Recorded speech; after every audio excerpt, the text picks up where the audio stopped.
On July 18, 2012, members of the United Nations gathered at the UN headquarters in New York in honor of Nelson Mandela International Day. I cherish the ideal of a democratic and free society in which all persons live together in harmony and with equal opportunities. During the tribute, there were musical performances by Ms. Bongiwe Nakani and Mr. Tesele Kemane, graduate students at the University of Cape Town Opera School.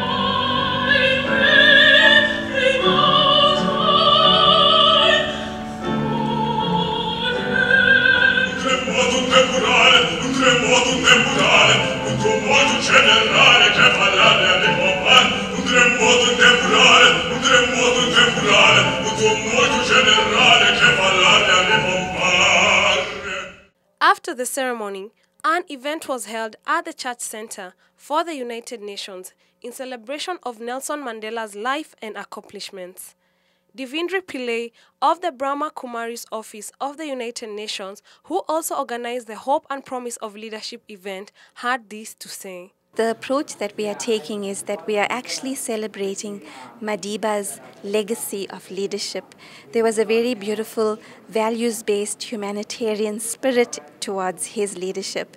And I think for any young emerging leader, as well as anybody who's interested in further developing their own leadership style, it's very important to take time to actually critically analyze and appreciate this humanitarian approach to leadership, so that perhaps insights, wisdom, personal examples, as well as practical methods of implementing this beautiful leadership style can be incorporated into their own field of service and take them forward to wherever they would like to go in terms of serving the community. And so the hope and promise of leadership is that Madiba's legacy will continue by the people who are committed to serving the world in the way that he used to serve the world. Also in attendance was Patricia L Gatling, New York City Human Rights Commissioner. But one of my favorite quotes from Nelson Mandela, and it's not the usual one, it's the one where he talks about part of being optimistic is keeping one's head pointed toward the sun and one's feet moving forward.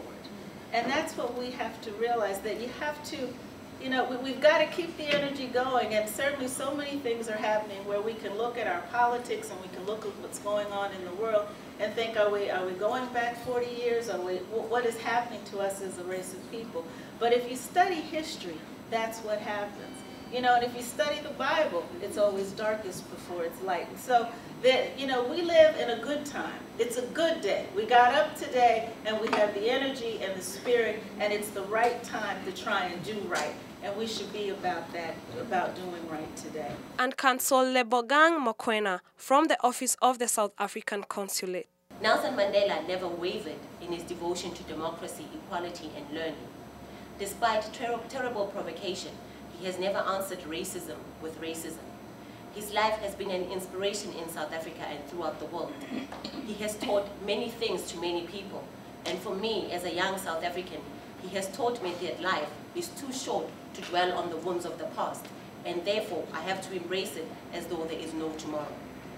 He has also taught me that black is not a color to be ashamed of.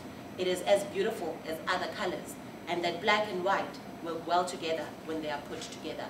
I thank you. We are all happy to be, celebrating this day, and we are honored that we are also able to do activities in honor of his memory.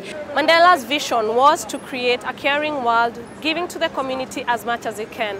This event at the UN was one of the many activities that was here in New York as people commemorated Mandela's birthday on the 18th of July on Mandela's International Day.